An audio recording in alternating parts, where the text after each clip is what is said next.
Welcome anyone to my YouTube channel. This is Everett, aka Two Beasts to Kill You, aka the Beast with the Least.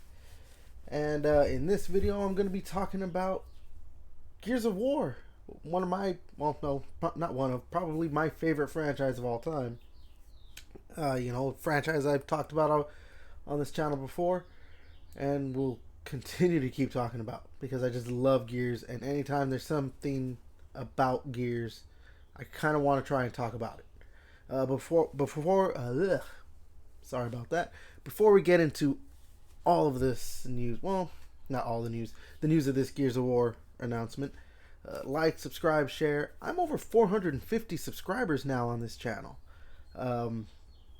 That's kind of crazy to me. I would have never thought I'd get that high at any point. I thought I was going to have no subscribers and just post videos for fun. But hey, this is kind of becoming a real YouTube channel. But alright, let's go ahead and get into this. So, Xbox, Microsoft, Gears of War. They put out tweets. They announced Gears of War Reloaded. This is going to be a remastering of the Gears of War Ultimate Edition that was released, I want to say in 2015, which itself was basically a remake slash remaster of Gears of War 1. Now, here's the craziest part. It's releasing for PlayStation. It's going to be on PlayStation 5. So right here, let me see if I can find the tweet that they put, Xbox put it. The original Gears of War returns. Gears of War Reloaded drops August 26th in Xbox Game Pass with Xbox Play Anywhere. Relive the fight across Xbox consoles, Xbox PC. That's a weird Xbox PC. Or stream it with cloud gaming and Game Pass wherever you play. Delta Squad is back. Yeah, I guess they don't actually put it, but in the Gears of War tweet from their account, it says it's being released on PlayStation 5 and Steam. You know, all that stuff. Okay, before I get into, I guess, my thoughts on that it's crazy it's going to be on PlayStation and everything, here's the, I guess, features. 4K resolution, 60 frames in campaign, 120 frames in multiplayer, HDR, Dolby Vision, and 7.1.4 Dolby Atmos. 7.1.4 3D spatial audio. I don't even know what that is. Variable refresh rate, 4K assets and remastered textures, enhanced post-processing, visual effects, improved shadows and reflections, super resolution with improved anti-aliasing, zero loading screens during campaign. That's kind of cool. Cross-play and cross-progression across all platforms. Yeah, again, it's coming August 26th, actually. Yeah, I don't know if I said that. But it's coming August 26th this year for $40. Series XS, PC, cloud gaming, PlayStation 5, Steam. Day one with Game Pass Ultimate or PC Game Pass. If you have Gears of War Ultimate Edition, it is a free upgrade, so that's pretty cool. And yeah, I'm hoping it's. So first off, I kind of hope that it's like a full-on release with all new achievements. I don't mind playing. I have all the achievements from the Gears of War Ultimate Edition and the original Gears of War release. I have some achievements, a lot of achievements from the original PC release. And then when I found out that Ultimate Edition has its own separate achievement list on the PC, I went through the campaign. Probably going to want to play a little bit more on that, but yeah. So that's just for achievements. I'm kind of a whore for those. But I'm definitely going to be playing this. I'm excited. August 26th. Yeah. As for it being on PlayStation, here's the thing. I'm seeing two very separate, maybe three separate, reactions. Obviously, there's the reaction of the Xbox fanboys, and maybe there's two reactions from them. There's the ones melting down that are like basically all doom and gloom. Oh, Xbox is done. You know, Xbox is dying before our eyes. Plus, you get the PlayStation fanboys who are doing that same exact dance, but, you know, more of a celebration. of, oh, Xbox is done, Xbox is dying, dance on the grave kind of thing. Then you have the other reaction of, you know, there's the Xbox fanboys who are praising this in that, like, oh, look, the only good games releasing on PlayStation are Xbox games.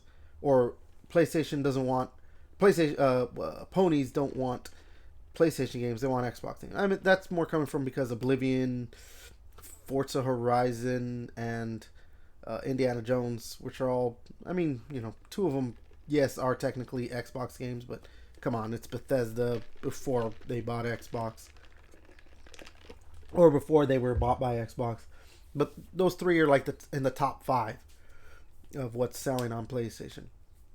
But yeah, you know, you have the Xbox celebrating that, but you also have the PlayStation fanboys, the ponies, you know, celebrating like, oh yeah, cool, I get to play some cool games, and yeah, you know, for me, I don't care. Honestly, Xbox can become third party because I honestly don't care. I mean, I've been moving more toward PC gaming anyway, so I have Game Pass. I have Game Pass Ultimate. I'm still going to be able to play the games when PlayStation releases their games on PC. I'm going to be playing them most likely on PC in the end. Once, hopefully, in 2 or 3 years' time, when I'm actually more of a PC person. Or even, I mean, even if Xbox keeps, I mean, most likely Xbox will keep releasing consoles. I know they're making another one. There's that. Oh no, I think they've even announced, not announced, but said that yes, we are making a new one. I'm gonna keep playing Xbox games the way I play Xbox games. And honestly, I kind of prefer that they're releasing on everything because it ensures that we're gonna keep getting games from Xbox, because everyone wants to make the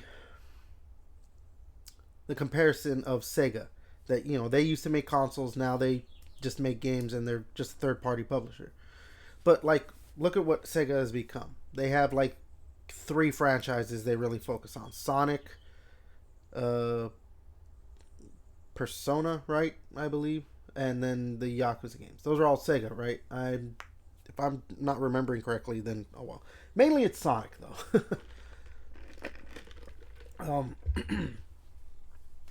And I didn't want Xbox to turn into. They were kind of turning into that, where yeah, they're, even though they had other games, their main focuses were basically Halo, Gears, and Forza, like the same 3 franchises. This ensures that, I mean, even though they were, you know, yeah, they bought Activision, they bought Bethesda. Oh, there goes my phone going off. Even though they bought all these. Oh, my phone is going off. I am getting some very. People are messaging me for some reason.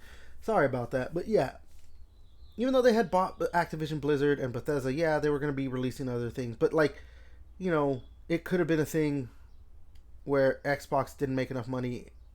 I mean, we just saw that they raised the prices on their consoles. They're raising the prices of their games. Like, this is just the way the gaming landscape, the gaming world is going to become. It's our new reality. I have said it. Maybe Nintendo won't do it, but I just think at some point PlayStation has to do it. I just don't think that publishers can make enough money releasing games on one console. The big 3. Maybe Nintendo can do it because they, for some reason, will never ever refuse to lower the prices on their games. Or not refuse, they refuse to lower the prices. But like Xbox and PlayStation do that. So, you know, it costs a lot of money to make games. PlayStation does release on PC. They're not doing day and date, but I don't care what anyone says. They're going to release day and date at some point. And this is just, I think, too, Xbox has always been more on the forefront of like when it comes to how gaming evolves, they're always trying to be like, okay, this is where it's going. In like the way gamers and consumers, you know, like their what they do, their practices, and how they buy games and how they play games and everything. You know, Xbox was the one they pushed for the being on the internet or having internet connected to the consoles with like the Ethernet port and all that stuff. They're the ones that came out with Xbox Live Arcade and like, oh, you could download your games. They wanted to push for digital, you know, and we're getting there. Like it doesn't matter, we're going that way of digital. You know, there's just a lot of stuff. They had the hard drives in the original Xbox, and now you, every console it has some kind of internal storage. You know, you can add on with certain. Well, no, all three consoles do still have add-ons for, you know, you can add more storage to it. But yeah, now they all have internal storages. This is just the way. This is what Xbox does. They look at what where the landscape is going and say, okay, well, we're gonna have to move that way. Just with, you know, the always online stuff, they were gonna do that with Xbox One. Maybe they were a little too early, but you know they were gonna do it, and they got flack for it. But we're pretty much at that point now where everything's always online when it comes to gaming. I mean, Skate. There was that whole thing that Skate is going to be an always online game now. So yeah, I mean, they're obviously getting pushed. They're getting flack for releasing their games on PlayStation, but in, you know, a few years' time, if you see PlayStation doing it, it looks like Xbox. I don't know. Maybe I'm wrong, but I think Xbox is looking at it like this is where everything's gonna go. Maybe the console makers they're gonna always make their consoles, but they'll be like, yeah, we have our console. You can buy your games on our console, but hey, if you don't want to buy our console, still buy our games on this console then. Yeah. I don't know, I'm rambling a little too much now, and even going away from the whole Gears of War thing. But yeah, I'm excited. August 26th, 2025, Gears of War Reloaded. I am going to be there day one, playing Gears, probably live streaming that game every night, at least for a couple weeks. But yeah. All right.